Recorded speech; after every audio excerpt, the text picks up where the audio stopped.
नमस्कार मंडळी. तर आज आपण बघणार आहोत वॉजवरचा उपयोग वाक्यात कसा होतो. आधीच्या व्हिडिओमध्ये आपण बघितलं ॲमिजार वाक्यात कसा वापरला जातो.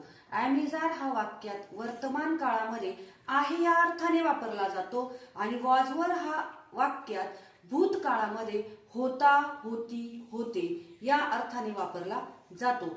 आय एम हॅप्पी, मी आनंदी आहे, याचा भूतकाळ आय वॉज हॅप्पी, मी आनंदी होते असा होतो. तर बघूया वॉज आणि वर याच्यामध्ये पण नियम आहे की एकवचनी कर्ता असेल म्हणजे सिंग्युलर सब्जेक्ट असेल तर आपल्याला वॉज वापरावा लागतो. I, he, she, it, Seema singular subject म्हणजेच आय, मी, ही, तो, शी, ती, इट, तो, ती, सीमा एकच नाउन आहे आणि सिंग्युलर सब्जेक्ट म्हणजे वाक्याचा कर्ता एकवचनी असेल तर आपल्याला वॉज वापरावा लागतो. आणि वी म्हणजे आम्ही, यू, तू किंवा तुम्ही हा प्लुरल फॉर्म मध्ये आहे प्रोनाउन म्हणजे टू साठी जरी वापरलं तरी आपल्याला वर वापरावा लागतो. दे, ते, सीमा अँड सीता दोन नाउन आहेत. सब्जेक्ट जर दोन एकापेक्षा जास्त नाउन असतील व्यक्ती, वस्तू, प्राणी यांचे नाव तर आपल्याला वर वापरावा लागतो. आणि प्लुरल सब्जेक्ट म्हणजे अनेकवचनी सब्जेक्ट स्टुडंट्स असेल म्हणजे स्टुडंट हा एका स्टुडंटसाठी विद्यार्थ्यासाठी आणि स्टुडंट्स हा अनेक विद्यार्थ्यांसाठी वापरला जातो म्हणजे प्लुरल सब्जेक्ट होईल, त्याच्यासाठी वर वापरावा लागतो. काही लोक गोंधळ करतात की वेअर म्हणतात याला, तर याचा उच्चार वर होत असतो. तर त्याचे आपण काही वाक्य बघूया. ती शिक्षक होती, ती शिक्षक आहे. शी इज अ टीचर आपण म्हणतो वर्तमान काळामध्ये, पण ती शिक्षक होती भूतकाळामध्ये तर वाक्याचा कर्ता आहे ती म्हणजेच शी. वाक्याचा सब्जेक्ट कर्ता हा एकवचनी असल्याने आपल्याला वॉज वापरावा लागेल. शी वॉज, टीचर शिक्षकांना म्हणतात टीचर, मग अ टीचर येईल.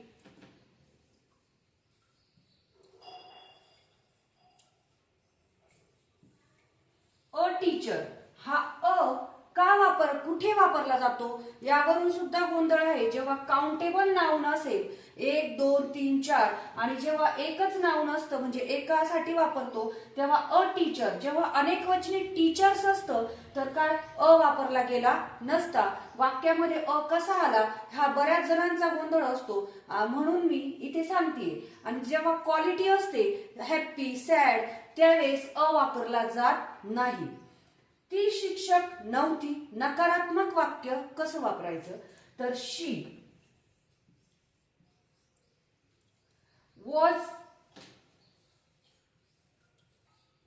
वॉज नॉट लिहितात किंवा वॉजंट पण लिहितात. Wasn't teacher.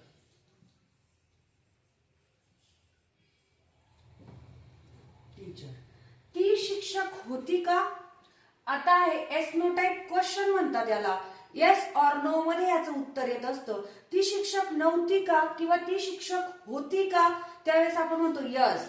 एक येस किंवा नो मध्ये आपण उत्तर देत असतो म्हणून या क्वेश्चनला येस नो टाइप क्वेश्चन म्हणतात. जेव्हा टू बी फॉर्म पहिले घेतला जातो कर्त्याच्या ठिकाणी तेव्हा तो क्वेश्चन फॉर्म होत असतो.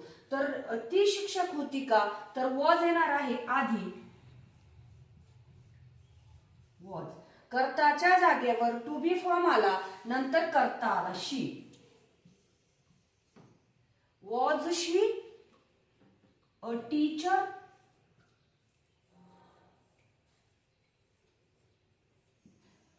क्वेश्चन तयार झाला. Was she a teacher? ती शिक्षक होती का? यस ऑर नो असं आपण उत्तर देऊ शकतो म्हणून याला एस नो टाइप क्वेश्चन म्हणतात. आम्ही आनंदी होतो. इथे आहे गुणधर्म किंवा गुण. आम्ही आहे अ अनेक वचनी करता, म्हणजेच आम्ही म्हणजे अनेक आहे म्हणून प्लुरल फॉर्म मध्ये सब्जेक्ट आहे वी. म्हणून आपल्याला वापरावं लागणार आहे वर. We were happy. आणि इथे आहे क्वालिटी, गुणधर्म किंवा गुण, तर असल्याने आपल्याला ए इथे वापरावा लागणार नाही. आम्ही आनंदी नव्हतो.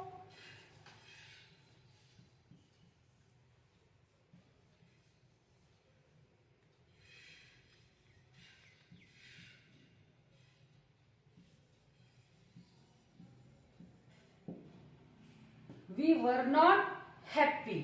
आम्ही आनंदी नव्हतो. नॉट फक्त इथे आलेला आहे नकारात्मक याच्यात. आम्ही आनंदी होतो का प्रश्न आहे. मग आधी आता येणार आहे टू बी फॉर्म, कर्ताच्या जागेवर आणि कर्ता टू बी फॉर्मच्या जागेवर. फक्त आपल्याला जागा चेंज करायची असते त्यांची आणि लगेच क्वेश्चन तयार होत असतो. We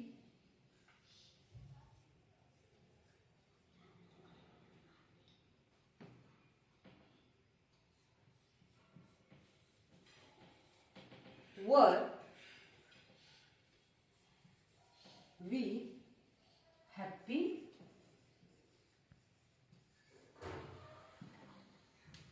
were we happy. आम्ही आनंदी होतो का प्रश्न तयार झाला. सीता फुटबॉल खेळत होती. फुटबॉल खेळण्याची क्रिया चालू होती हे या वाक्यामध्ये दर्शवलं आहे. वाक्याचा कर्ता आहे सीता नावाची मुलगी, म्हणजे सीता फुटबॉल खेळत होती. वाक्याचा कर्ता Sita.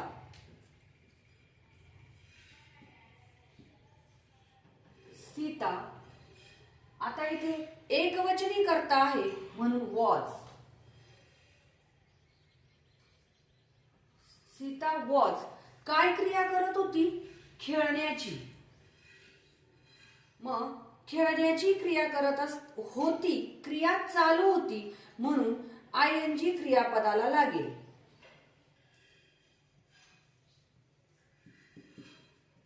Playing.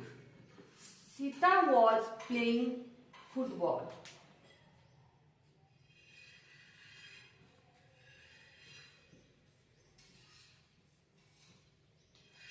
Sita was playing football. Sita football खेळत नव्हती.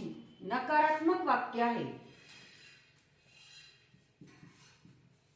सीता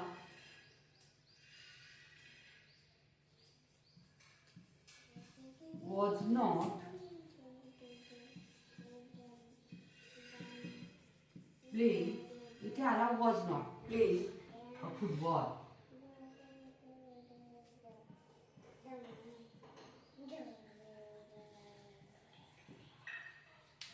सीता फुटबॉल खेळत होती का प्रश्न तयार झाला. आता इथे वॉज आधी येणार आहे. वॉज. वॉज सीता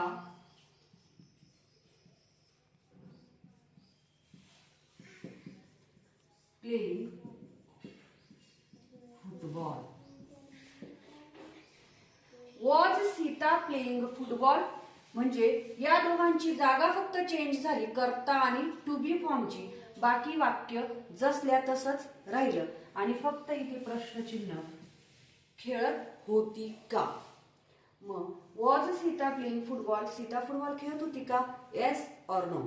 एखाद्या जागेवर एखादी व्यक्ती वस्तू असेल हे आपल्याला जर सांगायचं असेल तर आपल्याला आपण सहज म्हणतो तिथे ना रस्त्यावर एक मुलगा होता. तिथे त्या एका खोलीमध्ये एक खुर्ची होती. तिथे त्या खोलीमध्ये बेंचेस होते. तिथे त्या खोलीमध्ये मुले होती किंवा क्लासरूम मध्ये मुले होती असं आपण म्हणतो. म्हणजे जागा पण असते आणि वस्तू किंवा प्राणी किंवा व्यक्ती पण असतात. म्हणजेच आपण तिथे दाखवतो या जागेवर ती वस्तू किंवा व्यक्ती किंवा प्राणी होता. त्यावेळेस वाक्य असतं तिथे रस्त्यावर खूप मुले होती असं आपण सहज म्हणतो मराठीमध्ये. मग तिथे देअर. देअर. आता इथे खूप मुले असल्याने आपल्याला इथे वर वापरावा लागणार आहे. देअर वर खूप, many.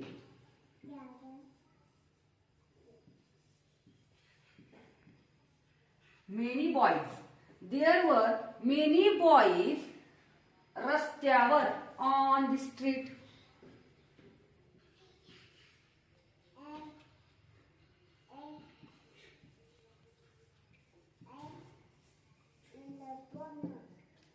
There were many boys on the street. म्हणजे तिथे रस्त्यावर खूप मुले होती. देअर आधी आला, त्याच्यानंतर टू बी फॉर्म. मेनी म्हणजे या खूप मुले असो, एक मुलगा काय असेल, व्यक्ती, वस्तू, प्राणी काउंटेबल असतात. एक मध्ये असेल तर वॉज वापरला असता, पण जास्त होती म्हणून आपण इथे वर वापरला. म्हणजे वर many boys on the street, जिथे होते तिथे. त्याच्यानंतर तिथे रस्त्यावर एक मुलगा होता. आता आपण एक वचनी घेतलेला आहे. तिथे रस्त्यावर देअर. आता एक मुलगा असल्याने आपल्याला इथे वॉज वापरावा लागणार आहे. देअर वॉज एक, वन बॉय. कुठे होता तो? रस्त्यावर, ऑन द स्ट्रीट.